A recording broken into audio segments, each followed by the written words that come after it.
programs here at Montgomery History, and we're very glad you've joined us tonight. Before we get started, I'm going to go over a few quick things, and then we'll jump right into this. First of all, again, thanks everyone for joining us, and we do appreciate everyone who has made financial contributions to Montgomery History.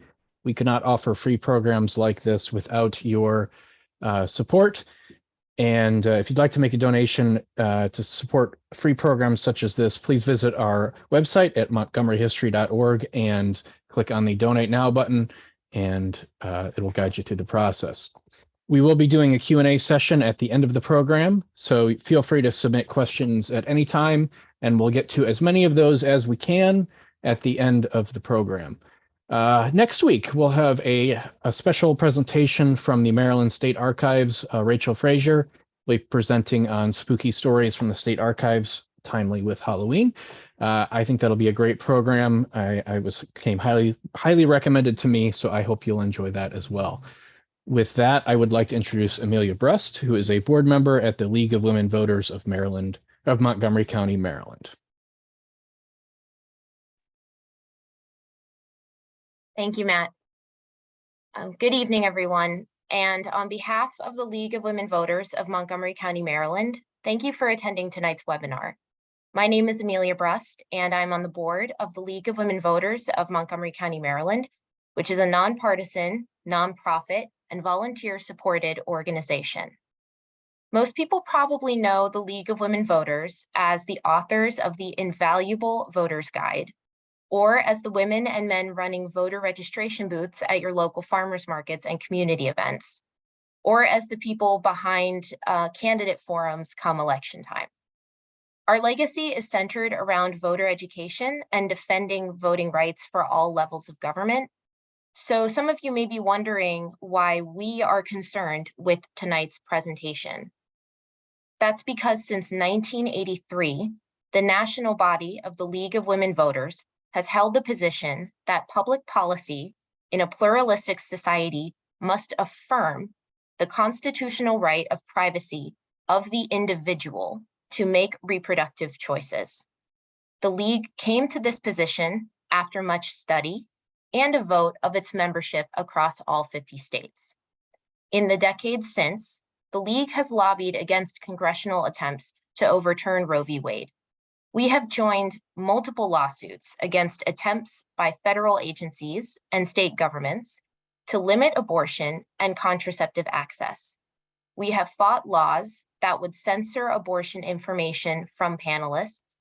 We have advocated for federal funding for reproductive care and Medicaid coverage for low-income women. We have supported criminal penalties for intimidation and violence against abortion clinics.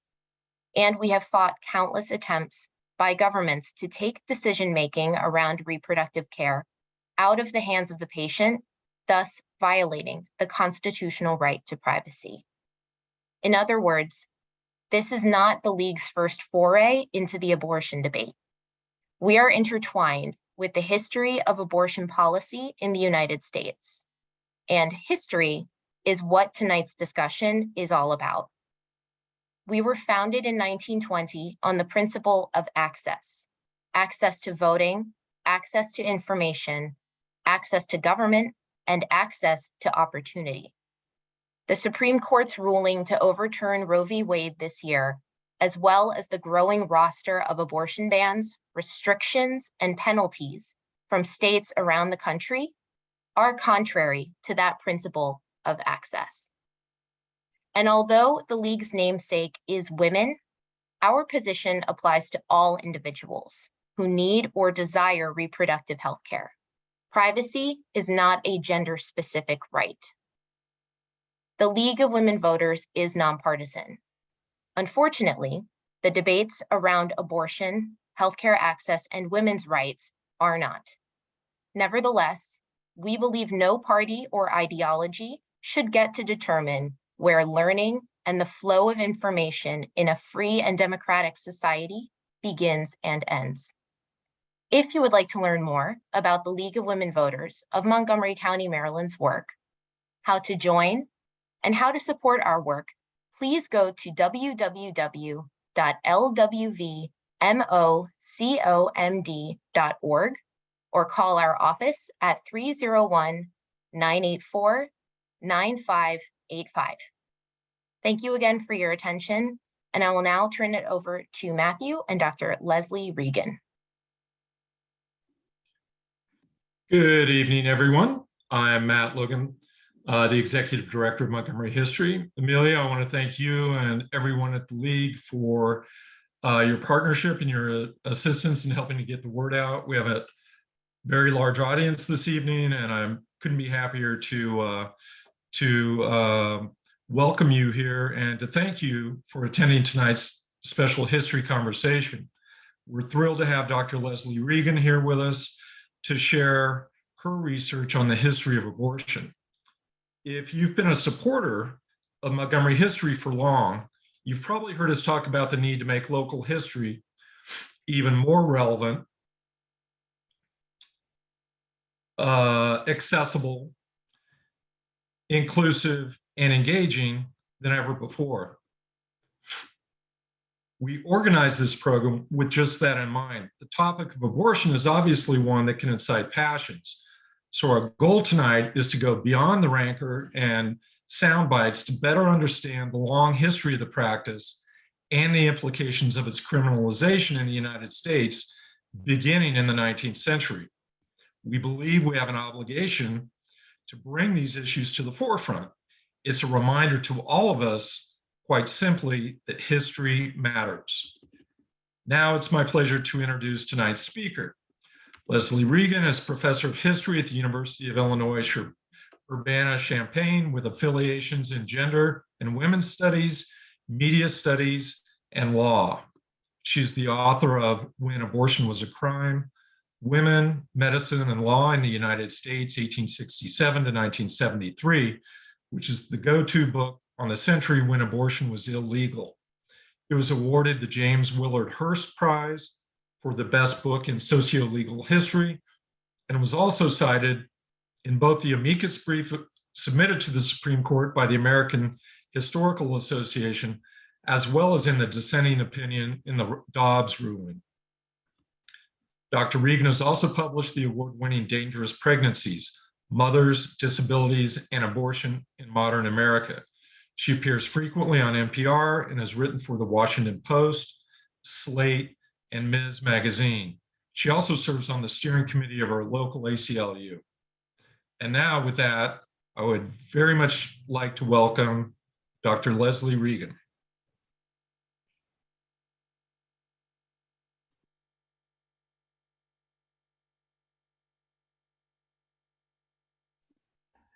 Try again. Hello, I'm unmuted. Really happy to be here and to well, see a couple of you. Thank you so much to Matthew Logan and Matt Gregel for organizing all of this, and also for Amelia for being here today and talking about what the League of Women Voters does. Really important work. I'm excited that the Montgomery History Society group has decided that this is an important history to hear about and learn.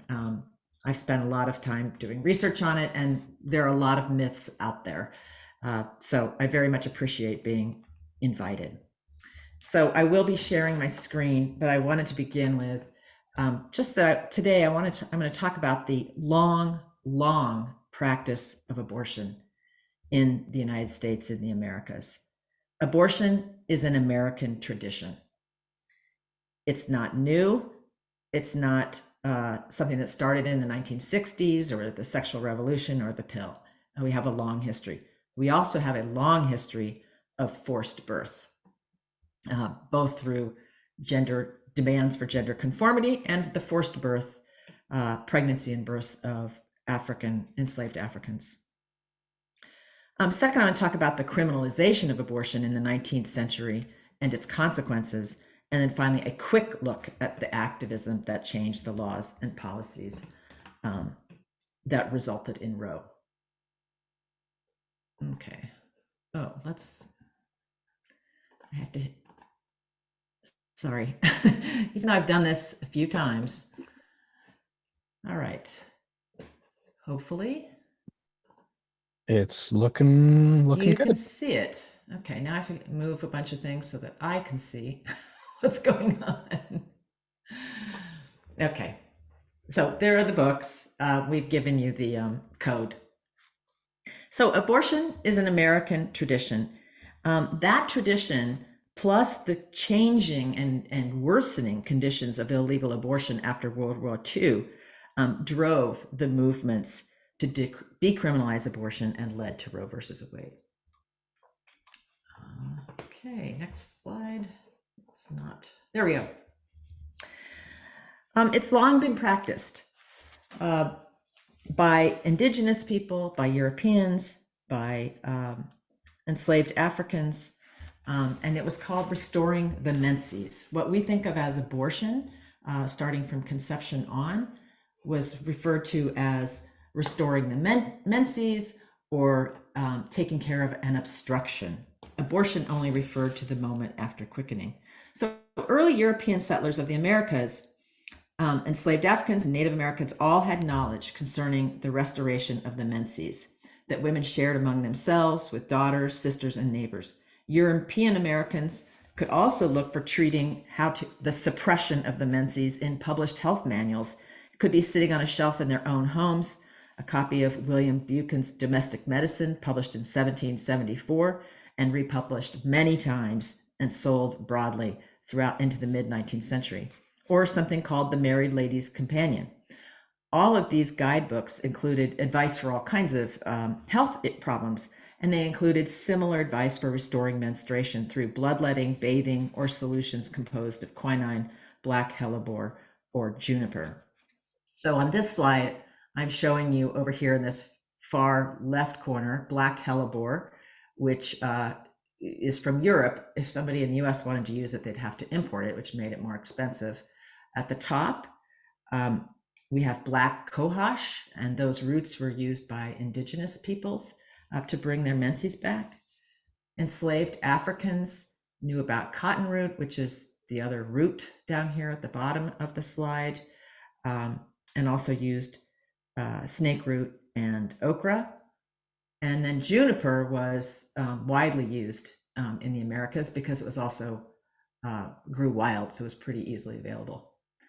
Then you can see over here with these images of boxes of Dr. Bronson's female pills and cotton root that it became commercialized. People could purchase these kinds of pills from doctors or midwives or through the mail. And by the end of the 18th century, traveling salesmen in New England are known for having sold drugs explicitly to induce miscarriage. And when those methods worked, the menses were restored. So abortion was legal under common law, European common law, and that illegal until quickening. And that quickening was the moment when a woman could sense the stirring of the fetus within her, who she felt fetal movement. So the moment pregnancy is defined by women themselves and their own sensations of their own bodies. They recognize pregnancy when they recognize quickening. And of course, that moment could vary over time. But that was the law. And there are many, many cases where people might have brought a complaint, or maybe a prosecutor tried to prosecute somebody and the cases were thrown out because it was not after quickening. It was too early. After quickening, that was against the law. And it was also considered a very important moral point. When women felt that movement, we have all kinds of testimony of them saying, well, then they stopped after trying many different efforts. So how do we end up with criminalized abortion in the 19th century when we have a long history of accepting early abortions and popular use of it and popular approval, really, of restoring the menses? Well, it's initiated really by, there's scandals in newspapers that are beginning to show providers in New York and turning that into kind of a titillating sex scandal in the press in the 1830s and 1840s. And in the 1850s, there's one particular doctor, Dr. Horatio Storer, who you see here, who begins to write about and initiates the medical fight to criminalize abortion starting at conception. By the 1860s and 1870s, all of the states had passed laws criminalizing abortion before quickening. So that's a major change, eliminating what had really been a common law understanding, even a right for women to regulate their own menses and their own bodies. And this is growing out of a number of reasons. It's driven by a small group of highly educated white men who formed the American Medical Association in the 19th century. At the time, physicians did not enjoy the status and authority that we imagine for the medical profession. The AMA was tiny, and only this kind of elite group were part of it. Actually, many mid-19th century Americans, especially middle-class mothers, criticized this group of doctors for the way that they treated their patients and their violent methods, their words, excessive bleeding, things like that. So these doctors also resented their competitors. They were highly educated, they were elite, and they were having to compete with midwives, homeopaths, and other popular irregular practitioners. In the 19th century, there was no licensing law, and anyone could declare, after reading a medical book, after an apprenticeship, I'm a doctor, which was infuriating to the regulars. So the leaders of the anti-abortion movement used the abortion issue to target these competing medical professionals. And in winning these statutes, the Orthodox doctors forged a new alliance with the state that elevated them over all of the other practitioners, as well as above women themselves. They really claimed a moral status in the necessity to educate women about when that quickening was meaningless, and to actually give them sermons about what abortion was. The other crucial part of this is the emphasis on the competition that white Anglo-Saxon Protestant Americans, Yankees, were facing. The sense that they would be overpopulated and by immigrant families, especially Catholic families, by Chinese, by non-white populations, who in outpopulating the Yankee class would thus gain political power. And so the concern was about, and the blaming for abortion was on the white ladies who were going to the clinics. It was visible, and not doing their, quote, duty to the nation or to their race and class.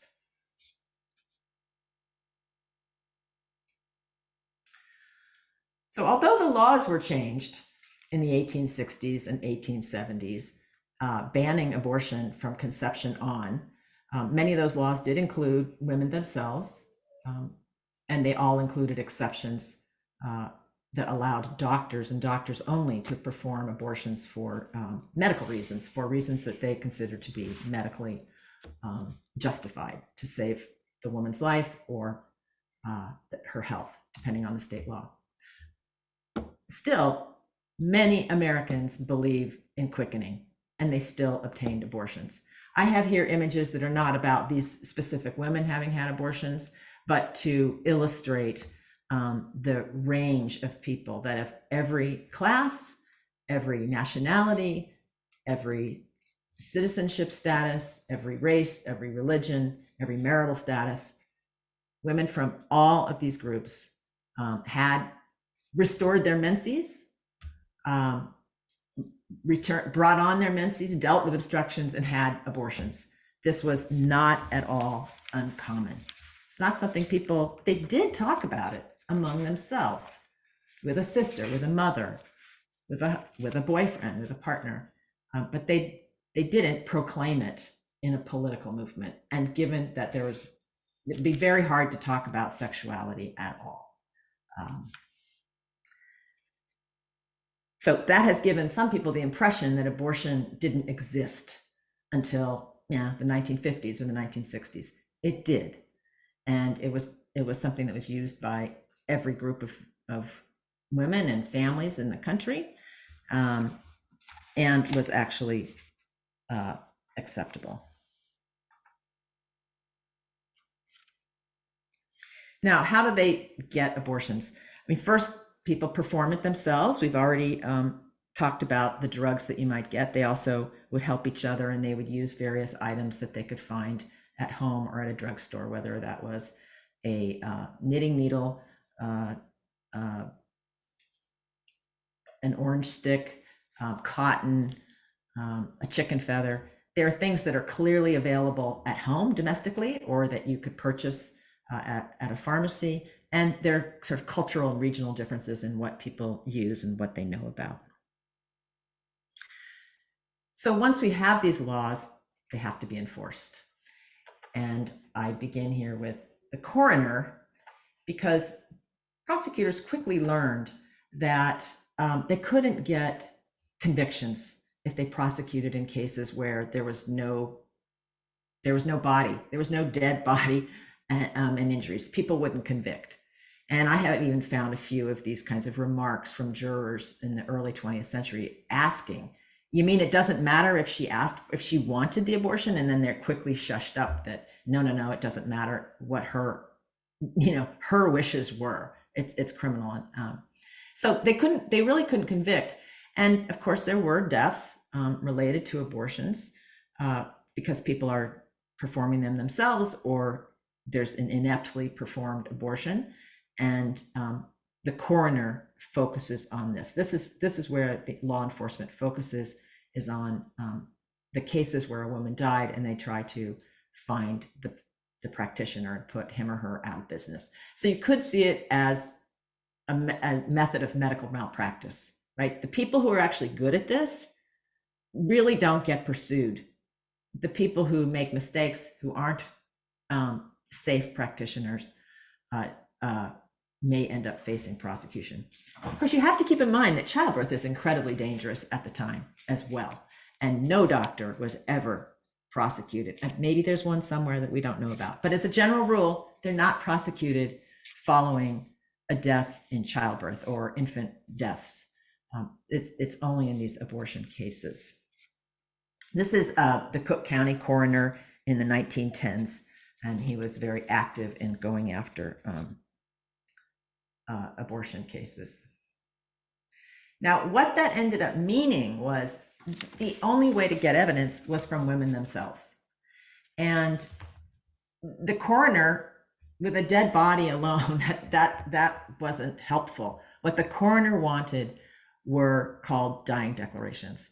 They wanted a statement from the woman herself about what had happened, who impregnated her, where did she go, what's the name of the person, how much did she pay, what kinds of instruments were used, a long list of questions. And they would send in police, but it became obviously more effective to have doctors take on the task of interrogation, and other hospital staff.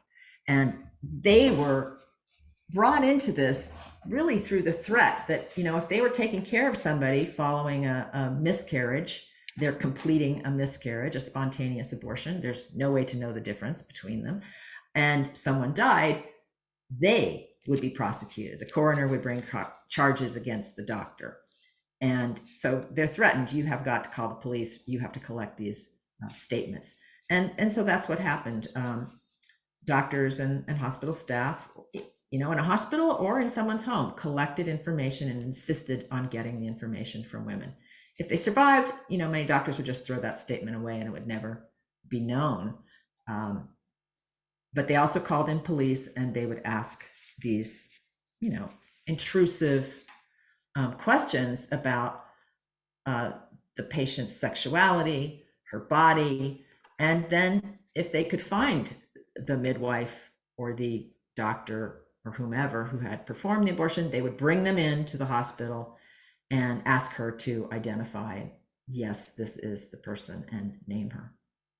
Now, probably the majority of patients absolutely refuse to give names. They will not name the person who provided them with an abortion, even as they're dying, to the great frustration of police and coroners and doctors. They considered these people helpers, and of course they'd gone into it knowing of some risk, and they would not name them. This image is from the LA County Hospital, and I wanted to use it because it shows how people in the public hospital, well, all the hospitals early in the 20th century, are in wards. And so while they're receiving care or for a miscarriage, or while they are being interrogated, there are other people around who can see and hear what's happening. So just imagining that, we can see the message of even one interrogation in a hospital goes to all women who are there, and then other friends about, well, what will happen? The police will come and interrogate you. So that added to the danger and fears of illegal abortion. That said, I do want to point out that one of the things that I found is there were safe abortions and safe clinics, especially the 20s, 30s, 40s, and through the 40s. There were clinics that were in operation for 10, 20, 30 years. They had business cards. Their phone number was available. People knew their names, and people would wait as in any other doctor's office. They would wait for their appointments. They'd see other people. They could bring somebody with them. And it was pretty open, more open than I had ever imagined. So on the left is Dr. Edgar Bass-Keemer. He studied at Meharry, and he practiced in Detroit from the late 1930s, actually up into the 70s. But he was arrested and prosecuted in the 1950s. And what happened to him was very typical of how law enforcement changed in the 1940s and 50s, where the focus before had been finding poor practitioners and putting them out of business. It changed to trying to find actually these clinics that had been in operation for a long time and that were safe, where they were often led by abortions performed by doctors, but also by other people who are not necessarily doctors, but had a safe record. I have here the Chicago Theater District because I don't have images of some of these other providers. I know some of their names, and if we do have images, they're usually mugshots in the newspaper. But this represents, there was a clinic in Chicago right by the L in the Theater District that with Dr. Gabler that was providing abortions for decades. Very accessible, working class, middle class people, married and unmarried, went there. And the same with Keemer. He primarily provided abortions for the Black community, but white women would also find him, and also primarily poor people.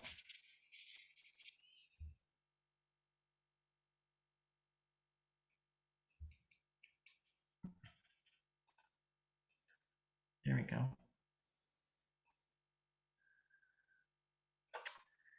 So this is to represent the shift in law enforcement. Instead of doctors collecting statements and police coming in to interrogate women, they now focus on finding abortion providers and clinics and raiding those clinics. And their goal is to capture the provider in the middle of a procedure. So capture the provider and a woman who is seeking an abortion. And anyone waiting for an appointment, anyone recovering from a procedure, any nurses, clerical staff, and all of the office records. That's what they're trying to do. And this happens all over the country. Every state has these kinds of raids where they come and arrest people and really deliberately trying to find women to interrogate, arrest, bring to the police station, question, and then force them to testify in trials against their provider, and at times to find women and force them to undergo gynecological examinations for evidence of, quote, an illegal operation, as it was called. And these are forced gynecological exams with a police officer standing nearby as it occurs.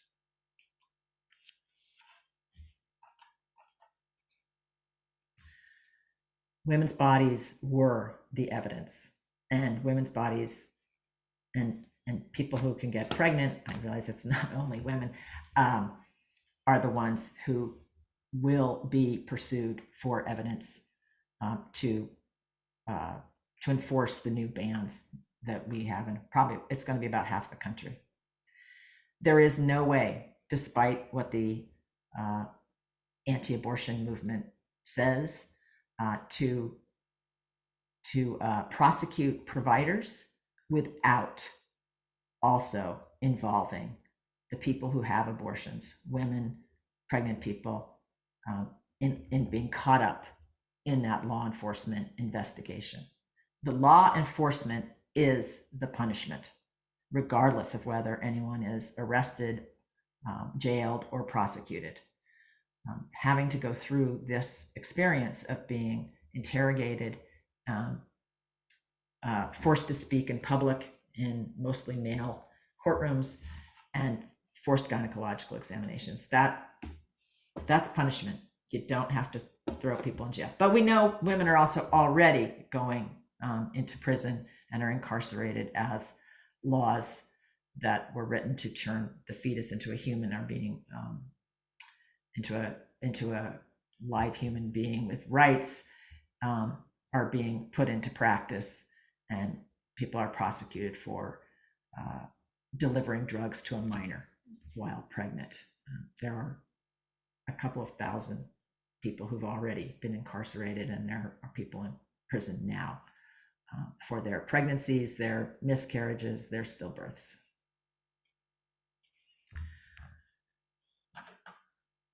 This is Cook County Hospital, where I was able to get data, and you can see that over time, the number of people coming in is increasing, and even when this is standardized, it doubles. So there's over 5,000, almost 5,000 women a year coming into Cook County Hospital in emergencies. They're only going because they're in pain, they're bleeding excessively, they're hemorrhaging. Cook County Hospital, along with other public hospitals in the country, had an entire ward devoted to these cases, to septic abortion cases, where doctors and residents and nurses had to attend to people and hold their hands and try to save their lives, and also sometimes, too often, observe them dying. And this is important. It's important because of the suffering and the deaths. And it's not just, it's not deaths alone. There's morbidity and suffering along the way. It's also important because doctors, as residents, as medical students, were the ones holding their hands, struggling to save their lives, and just were horrified, and they remember it for decades. And this starts to prompt people's sense that the law has to change. And this is part of what leads to the majority support of the medical profession for complete repeal of the criminal abortion laws. Is they know abortion can be completely safe. There's no reason that people should be coming in with perforated uterus or intestines pulled out or bleeding or infected. If somebody has the knowledge, this can be a completely safe procedure. And they knew how to do it, and they were doing it when they were completing miscarriages. There's a very common memory among doctors for the pre-Roe period. So it's not just Cook County, it's everywhere around the country. LA Hospital had the same, with thousands of women every single year. DC General always had 15 to 20 women in its septic ward.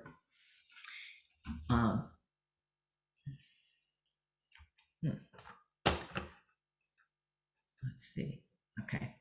Well, I don't have a slide for what I want to, but along with that ward, because I am talking about kind of the public health consequences, along with the raids, the medical profession and hospitals also tightened up access to abortions performed by doctors that would be safe and that would be legal in the hospitals. So it became very difficult for people to find what were called therapeutic abortions done for medical reasons and health reasons. And that was because doctors could observe each other in the hospital. Prior to that, most medical care, most childbirths and abortions happened in people's own homes. So really nobody could observe it. And as therapeutic abortions became harder to obtain, and as raids shut down these safe clinics, maternal mortality related to abortion actually went up in percentage and in absolute numbers. In New York, there were almost 4 times. It was also racially differentiated in terms of ability to find safe abortions or not. And Black and brown women in New York City died at almost 4 times the rate of white women. So, activism. The first person I have up here, Patricia McGinnis, who is daring the police to arrest her. She's in San Francisco in the very early 1960s. She is, there's an effort, the effort to reform the laws really comes first from doctors and lawyers, a very small group of doctors and lawyers who are thinking the laws need to be reformed. This is too hard for doctors because they can't perform abortions that they believe are medically justifiable. They feel that their hands are tied behind their backs and they're afraid of the police because they want to perform abortions when for psychiatric reasons, for fetal defects, for someone who has tuberculosis, all kinds of medical reasons, and they're afraid that, and so they don't do it. And they know that their feeling is we're sending them to people who don't know how to provide abortions, don't know how to perform it. And the result is we see everybody coming into the emergency room.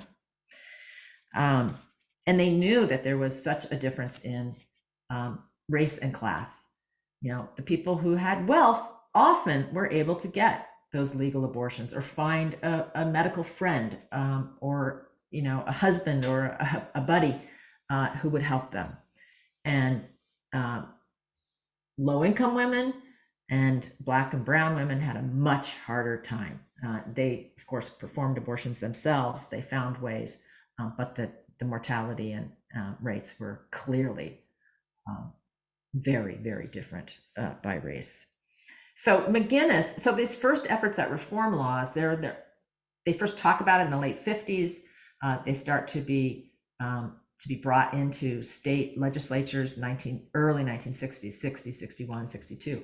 And McGinnis learns about this and she starts collecting petitions to support a reform law in 1962.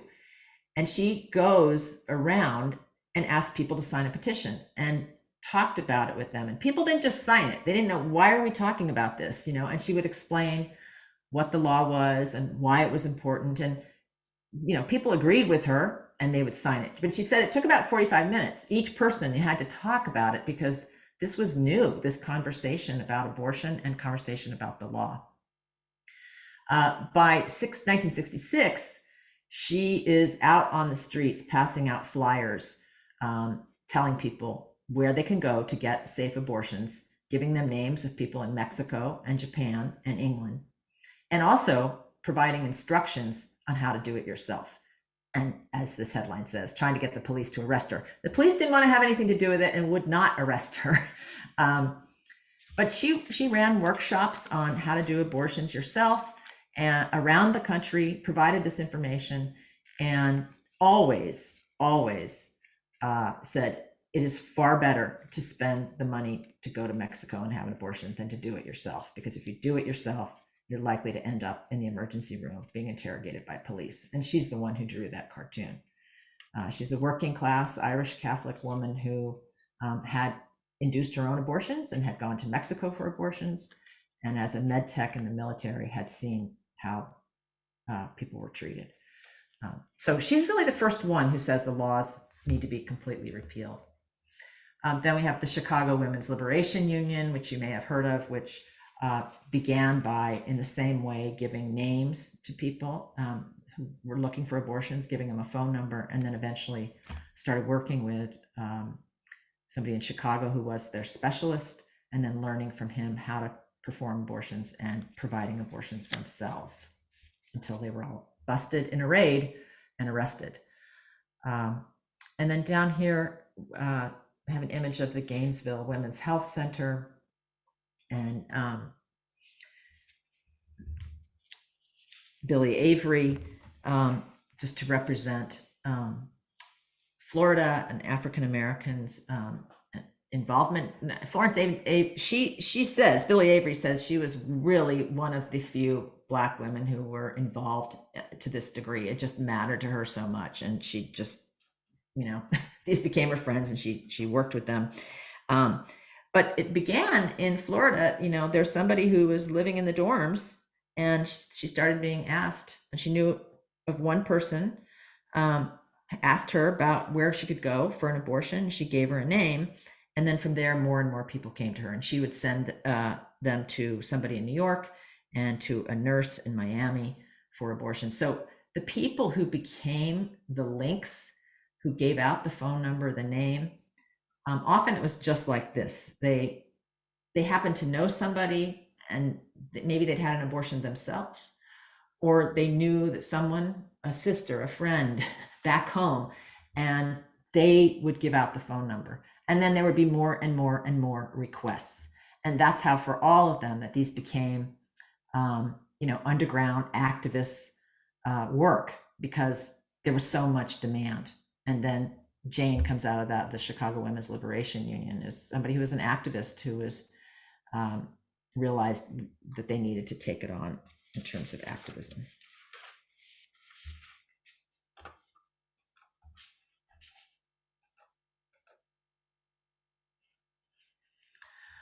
The present and the future. I already referred to this of before Dobbs, before the complete overturning of Roe versus Wade by the Supreme Court, we already have been seeing many of the results of criminalization of abortion.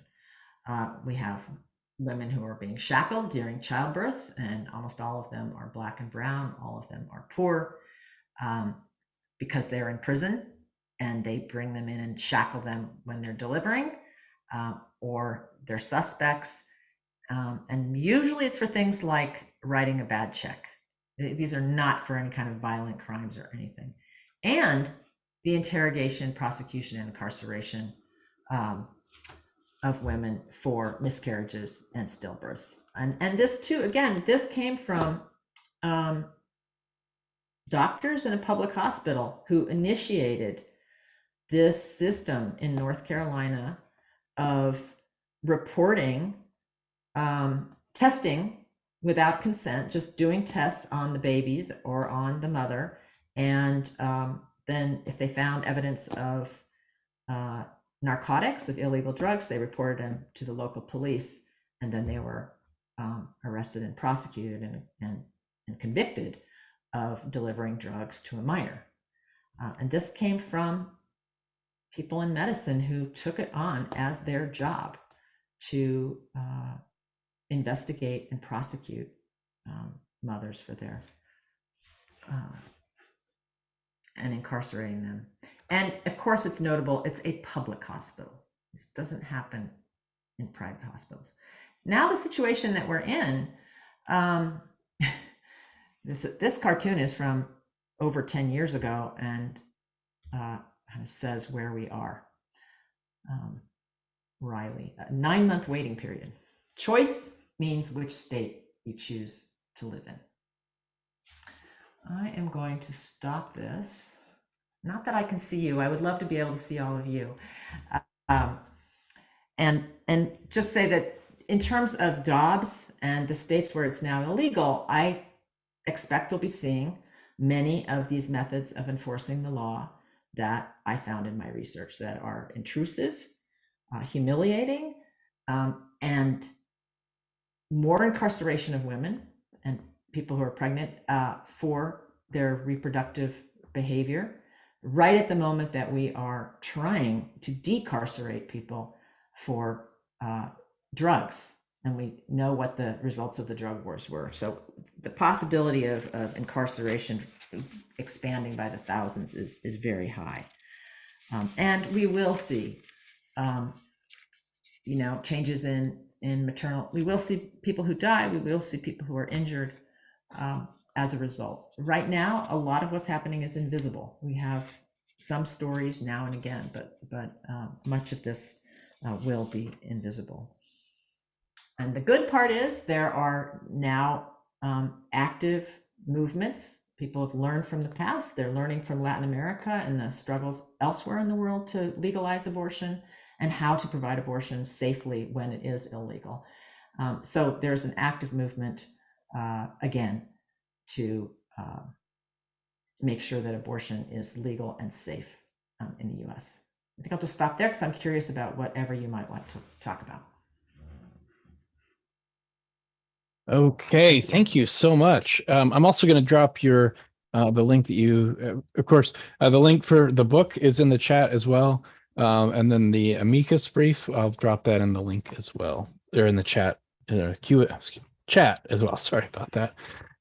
Okay, let's get right to questions here. Let's send that. Okay. Again, if you have any questions, you can use the Q&A button. We'll get to as many of those as we can, and we'll try to get to ones that are asked by as majority of people here. So if I don't get your question, I apologize. And let's get started here. Okay. Someone asked if the Supreme Court ruled that the right to abortion is up to the states. Does the U.S. Congress have the right to make national law? My understanding is yes. I mean, Congress could make laws, and what happens next, I don't know. But presumably, the Supreme Court is getting a lesson as well. Their stature has fallen enormously. Okay. Someone asks, can you please explain the history of Margaret Sanger with relation to abortion in America? Yeah, that's a good question. So, for the early 20th century, abortion is not at all uncommon. And you don't have anybody saying abortion should be legal. It should be safe and legal. There's nothing like that. Sanger begins to talk about, following Emma Goldman and this very radical era, that women should be able to decide on the size of their family by using contraceptives. This actually was a long value of feminists in the 19th century. They called it voluntary motherhood, but they did not accept or advocate the use of contraceptives. That's a long, kind of complicated to go into. But Sanger begins to talk about that they should be able to get the information and she creates the term birth control.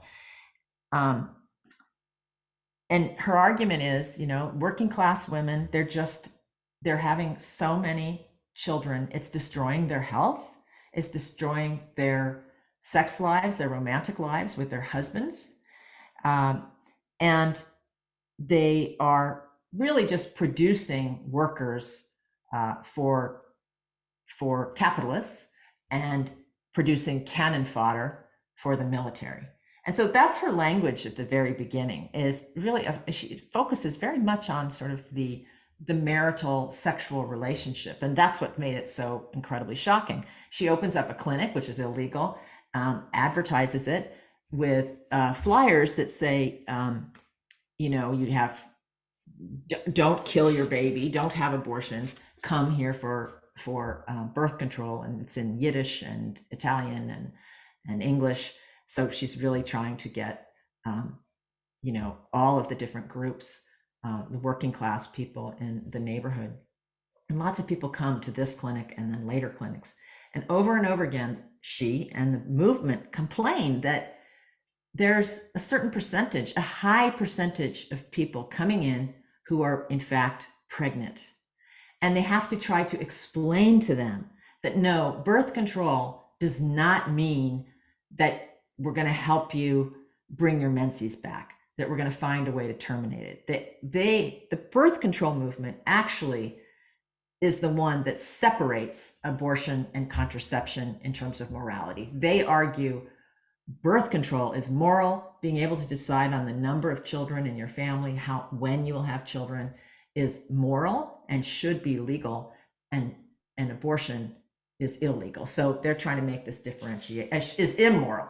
Now, they were also seeing the deaths, and Sanger herself said that she saw, women who were injured or who were dying as a result of abortions, and that's why she opposed it, and that's why she supported birth control. So that's the early period. Does that get at some of what you asked? Sanger's birth control movement's relationship to abortion. So it's not until, at some points in the clinics, there are people who will quietly give somebody a phone number or tell them where to go, just as happened with everybody else. Bartenders, doctors, friends, nurses, they would give people a name or a phone number. And this sometimes happened in the clinics as well. But that was not a policy position. It's not until, there is a movement to decriminalize abortion that Sanger's movement, which was now called Planned Parenthood, also supports the legalization of abortion. And part of that comes from the perspective of population control, that there are groups of people in the US and in the quote third world where there's overpopulation, and that's causing poverty. So they joined with the US government in that endeavor to try to reduce populations. Okay. I have a couple questions here that you talked about early on, that there were doctors who, the true doctors, did they use the issue of abortion to try and get rid of competition from non-educated practitioners? Can you give a little bit more detail about why that came about? So I was talking about the 19th century, and the doctors who formed the AMA, and Horatio Storer, it's really Horatio Storer who kind of makes the arguments, collects the evidence of, the excessive population of Catholic immigrants compared to, white Yankee Americans. The data it's not correct, but he collects this and produces it and writes the letters for people to, the medical societies to send to their state legislatures. And, we know about the motivations from his own texts, and then also from watching the medical profession as a whole. So yeah, they don't have status, but they're people who are highly educated, and they believe they should have status and power. And they are, by defining it this way and by leaving, only regular doctors like them would be allowed to perform legal abortions. So they were being given the moral and legal power to determine when an abortion was medically justified, according to their own views, and legal, and only them. And so they really put themselves on a very different plane than midwives and women doctors and Indian doctors and everybody who they consider to be, non-doctors, should have no right to be practicing medicine. And part of it too, with Storer, at that time, you have women trying to enter the medical profession. And Harvard is one of those places, and Storer, they are outraged at the effort of women to enter these elite medical schools. And they say, they shouldn't be involved in politics. They should be rearing children and staying in the private sphere. So their hostility to kind of the women's rights movement is also very clear. Okay. Hopefully I've gotten at what the question was trying to ask. Okay. It's very weird not being able to see anyone. Yeah, it's a little different. Makes things a little different. Whether they're nodding, yes, that's what I meant, versus no, that's not what I meant at all. Okay. Someone asks, have you thought about whether the illegality may have been spurred by Victorian ideals of morality in general?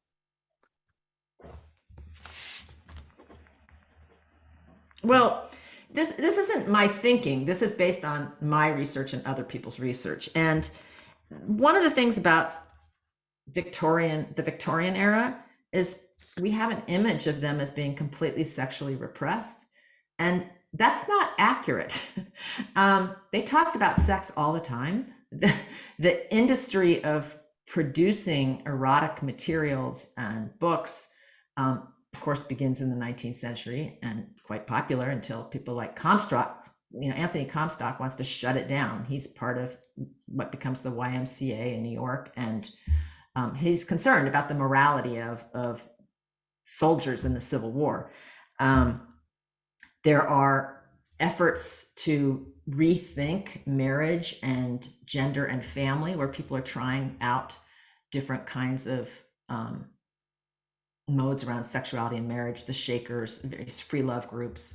So there's a lot of discussion about sex. But yes, I mean, when you look at Anthony Comstock, it's an evangelical Christian effort to suppress any discussion of sex, to suppress. It began with these dirty pictures that soldiers were buying, and then it came to anything that was written, any discussion of contraceptives or free love or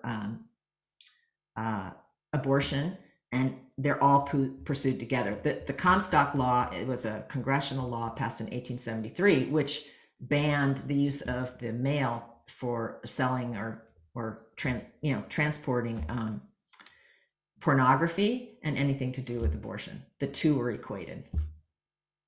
So I don't really think I think our idea of Victorian ideals is idealized in a way that later generations in the 20th century who saw themselves as modern, they were saying like, they're Victorian, they're so repressed, because they wanted it to be more open in the way that Sanger did. Okay. Next question here is, did 19th century abortion laws try to address interstate travel, a resident getting abortion out of state where it is illegal and then returning? If so, did courts rule on that? A lot of this is not really visible, right? People do this in their homes. Much of it's not visible at all. By the 20th century, we do know that California, for instance, on the border, going through the border, right? People would check out who's going, if they were young women, if there were two women, and want to know why they were going to Mexico, if they were going for abortions, because Tijuana had become so well known. McGinnis didn't send people there because it was dangerous, but other places.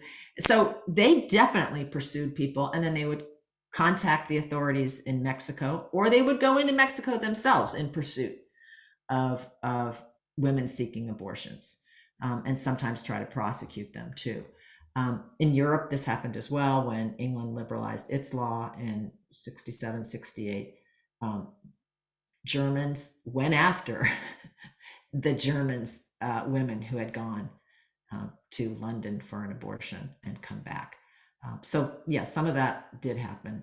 But I think, when we think about the present and the possibility of this, where states are saying they're going to try to sue as if they own the inhabitants of their state. Somehow they own their bodies, and if they go across a state line, they can pursue them or prosecute them.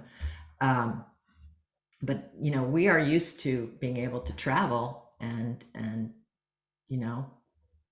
some of the politicians and actors are trying to figure out how to prevent people from traveling. We don't check people at state borders. But it'll be easier. We have a lot of things available now for surveillance with the internet, with, cameras everywhere on the streets, cameras on people's doorbells. I mean, there's so many ways to pursue the surveillance if a state wants to, or if a local prosecutor or local sheriff wants to do that. Okay. So you talked a little bit about people traveling. Along with that, you had mentioned earlier Mexico. Would people go to Canada? What other places would people travel to to try and obtain abortions? Yeah. Traveling, there's a, a long international history of traveling for abortions. I mean, first of all, you have people traveling within their own states, right? So cities, I mean, finding where to go, but cities were known as places that were likely to have somebody you could ask around, and then you might find a doctor or a midwife or somebody who would provide abortions or sell medications. So people traveled, from Michigan and Wisconsin to Chicago. They traveled from the rural areas to the Chicago, or they flew to DC. I mean, there's just a lot of internal movement. And then there is international travel too. In the 50s, from the 50s on, as it was getting harder to find safe providers in the US, Americans traveled to Mexico for abortions, and they traveled to Puerto Rico. Puerto Rico, abortion was not legal, but they overlooked it, and there were very safe doctors providing abortions. And from the East Coast, you could go there and come back in a day. On the West Coast, people went to Mexico. It becomes late 60s, 70s. I mean, that's where people are mostly going. People like Dr. Guttmacher, they will also advise that you can go to Japan, where it was legal and there were doctors and it was very safe, but it's very expensive to go to Japan. People who were in Hawaii or Guam would sometimes go to Japan. Other Americans did, but obviously it's incredibly expensive to have to travel long distances, and that means lots of people can't do it, which is what is happening and will be happening now in the US, of trying to travel to another state. When England legalized abortion, people from all over from Europe traveled there. Some Americans and Canadians also went to England, and there was kind of a media frenzy about the horror of all these Americans are coming on airplanes and descending on England to get abortions. It was actually always a very small number, but there was this panic about American girls arriving in London looking for abortion providers.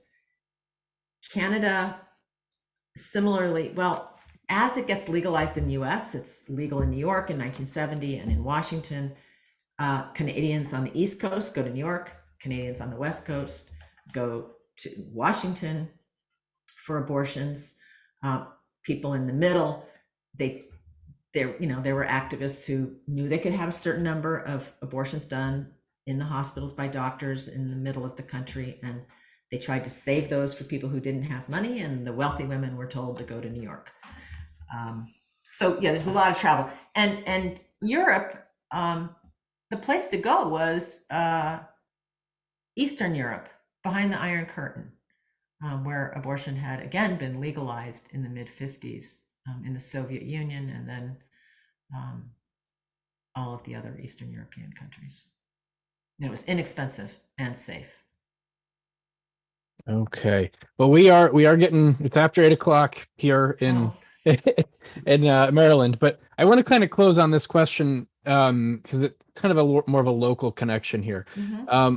Montgomery County, Maryland has the National Institutes of Health, Bethesda Naval Hospital, and other connections to medicine and the federal government.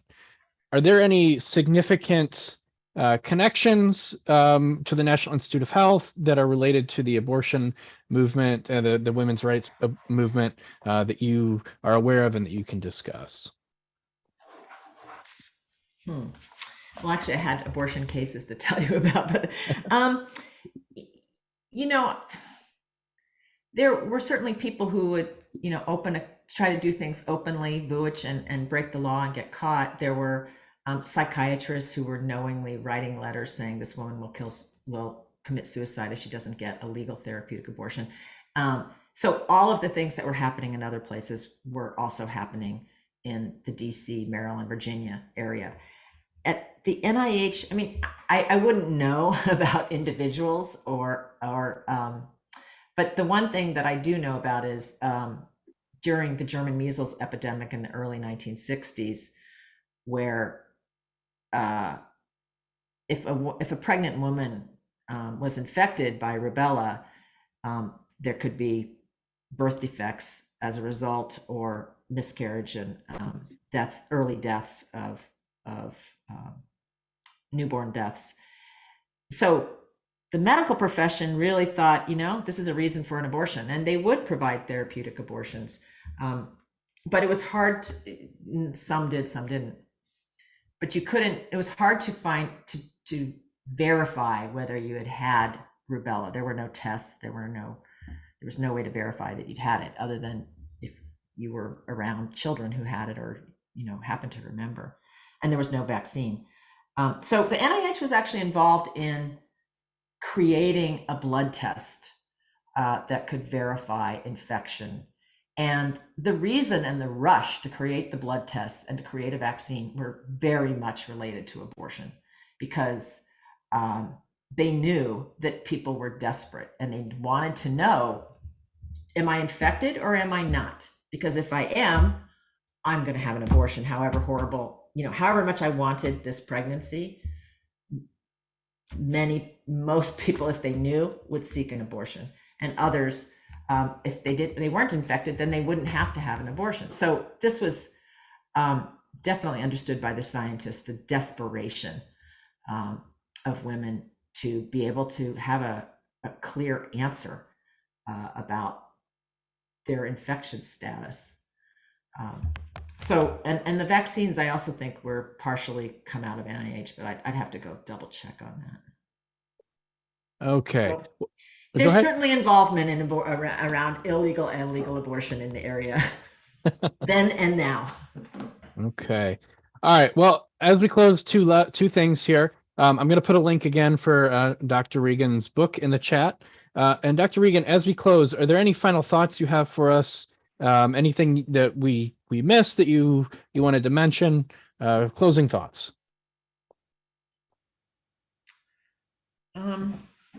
Well, thank you for having me. I'd be happy to answer any question. I think this is a really important history, and it's especially important to recognize that this is the tradition of American history, and these are moral decisions that people have been making over time, and that might be a comfort to people to realize that they are not alone. And criminal laws really have an effect, a negative effect. I think I'll just leave it there. But thank you so much for having me. Okay, well, thank you so much for giving your presentation and for sharing this history. It's very important history. So with that, we'll wrap things up, and have a great evening, everyone. And again, thank you so much. Bye.